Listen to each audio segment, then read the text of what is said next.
wrote them out. So when you were multiplying 2 times negative, or 7 times negative 2, did you have the same sign or different? Different. Different. What was the product? So was your answer positive or negative? Negative. The next one, did you have same signs or different? What was the answer? 12. And was that positive or negative? Positive. Same signs or different for 12? Different.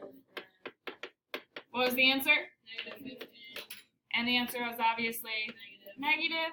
2 times 8 is? Same. 16. 16. Positive. Sorry for the interruption, but staff, if you are parked in front of the press box and have a white van that is a Dodge 46 County. Okay, next one. Negative 4 times negative 1. Same or different? Same. Which would be, Positive 12, so or positive 4, sorry, so your answer was positive. 15, same or different? Different. And then what was your answer? So it was obviously negative. And then negative 2 times 5 is different. Negative 10. So your answer was negative. Okay, so looking at your chart, is there a rule that you guys can make up so that you don't have to use your integer chips or use a number line or anything like that? Is there a rule we could use to do looking at our chart? Ryan? It will always be positive. It will always be negative if there's 2 negative. No. If you look here, I had 2 negative integers and my answer was positive.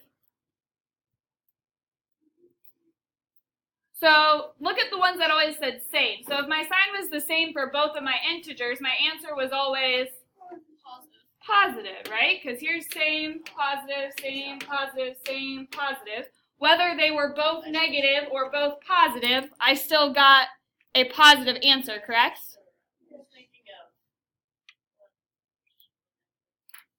So then when I had different signs, like one of them was positive and one of them was negative, my answer was always negative. And it didn't matter if it was the first integer or the second integer that was negative, my answer was always negative. So on number 17, what could we say for a rule so that we don't have to do that all the time?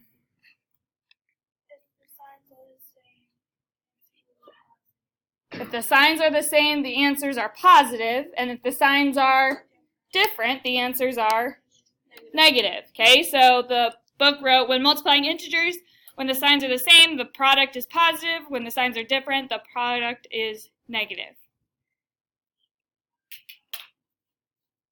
Questions on that? Okay, on number 18, I gave you an example. I want to hear some of your examples. The product, a negative number. So what's our answer for that one? Carter, what'd you have for number 19? I have product, two integers and positive numbers, they both have the same sign. They're negative numbers. They both have different signs. Wow, it's like you had word for word what the book did.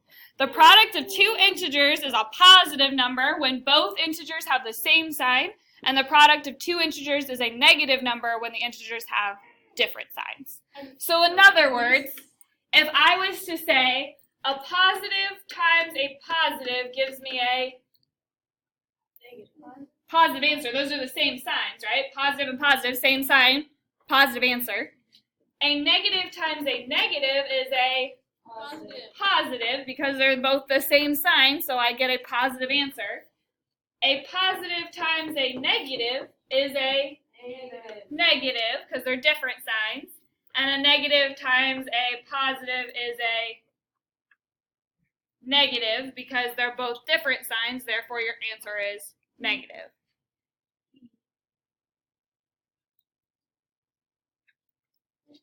The reason why you have a negative times a negative give you a positive is because when you were doing your integer chips, you had to have, if you had something like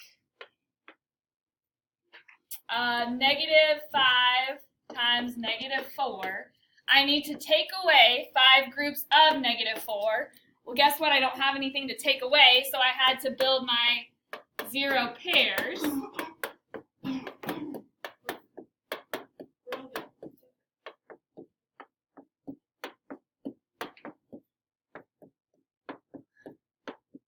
So I built my 0 pairs. Now if I take away 5 groups of -4, I'm taking away the negatives.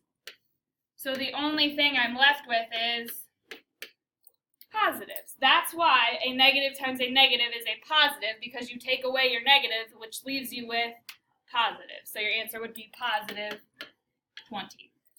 Okay? Now you can use the rule, and I won't make you use the